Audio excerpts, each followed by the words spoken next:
Project श्रम सबल पालनहार विशेष अभियान और क्षमता संवर्धन कार्यक्रम का आयोजन।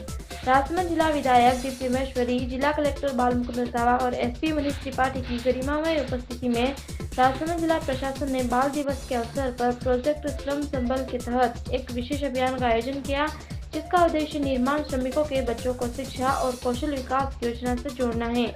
इस कार्यक्रम में जिला प्रशासन के उच्च अधिकारियों ने भाग लिया और श्रमिकों के हितों की रक्षा हेतु जिला प्रशासन की प्रतिबद्धता पर जोर दिया। कार्यक्रम के मुख्य बिंदुओं में निर्माण, श्रमिक शिक्षा एवं कौशल विकास योजना की सफलता को रेखांकित किया गया, जिसमें प्राथमिक तौर पर ग्राम एमडी और भाड़ा में अभियान की शुरुआत की गई थी और अब इसे पूरे जिले तक विस्तारित कर दिया गया है। इस योजना के तहत श्रमिकों के पंजीकृत बच्चों को 6वीं कक्षा से लेकर स्नातकोत्तर स्तर तक की पढ़ाई के लिए छात्रवृत्ति प्रदान की जा रही है। वित्तीय वर्ष 2023-24 में योजना के तहत 31 मार्च 2024 तक कुल 570 बच्चों के आवेदन स्वीकृत कर 52 लाख की छात्रवृत्ति प्रदान की गई थी।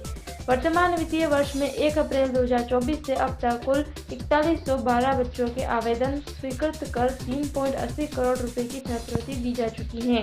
इसके अतिरिक्त जिला प्रशासन द्वारा संचालित पालनहार योजना पर भी ध्यान केंद्रित किया गया। इस अभियान में 1 अप्रैल से 30 सितंबर तक 538 बच्चों को लाभान्वित किया गया था। वहीं अक्टूबर से 13 नवंबर तक 656 अतिरिक्त बच्चों को लाभ पहुंचाया गया है। पालनहार योजना के तहत अनाथ बच्चों को आर्थिक सहयोग के साथ साथ उनके पोषण और शिक्षा के लिए विशेष प्रयास किए जा रहे हैं। बाल दिवस पर बच्चों के सामान्य ज्ञान और रचनात्मक विकास हेतु क्षमता संवर्धन कार्यक्रम का शुभारंभ करते हुए एक विशेष पुस्तिका का भी विमोचन किया गया, जिसका उद्देश्य बच्चों के बौद्धिक विकास को बढ़ावा देना है।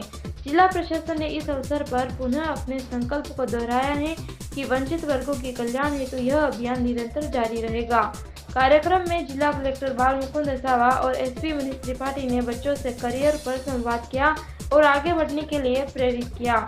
बच्चों ने भी अपने करियर संबंधी लक्ष्य सभी के समक्ष रखते हुए प्रश्न पूछे, जिनका कलेक्टर और एसपी ने समाधान किया। देखिए, जिले में पालनहार योजना से सभी बच्चों को जोड़ने के लिए, पात्र बच्चों को जोड़ने के लिए विशेष अभियान चलाया गया, जिसमें शिक्षा विभाग के माध्यम से प्रत्येक विद्यालय के अंदर एक बच्चे का सर्वे कराया गया और उस सर्वे कराने के पश्चात उसका फॉर्म भरवाने का जो कार्य है वो भी विभाग के जो शिक्षकगण हैं उन्हीं के माध्यम से करवा करके और ईमेल तरह से उसको अपलोड करवाए गए और विभाग के द्वारा उनको स्वीकृत किए गए। मुझे खुशी है कि पिछले 1 महीने में लगभग 850 फॉर्म्स तैयार हुए, उसमें से 700 फॉर्म्स अप्रूव हो गए हैं लगभग, और आने वाले समय में जो बचे हुए फॉर्म्स हैं वो भी सेंक्शन हो जाएंगे।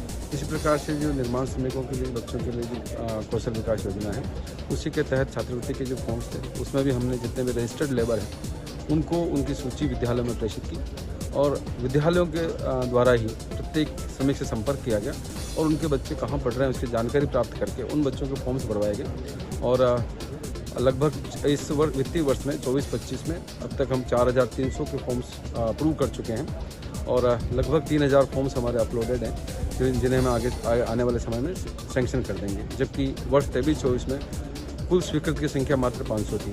तो मैं समझ सकता हूँ कि इसके माध्यम से जो राज्य सरकार की दोनों महत्वपूर्ण योजनाएं हैं उनका लाभ पात्र व्यक्ति तक पहुँचेगा।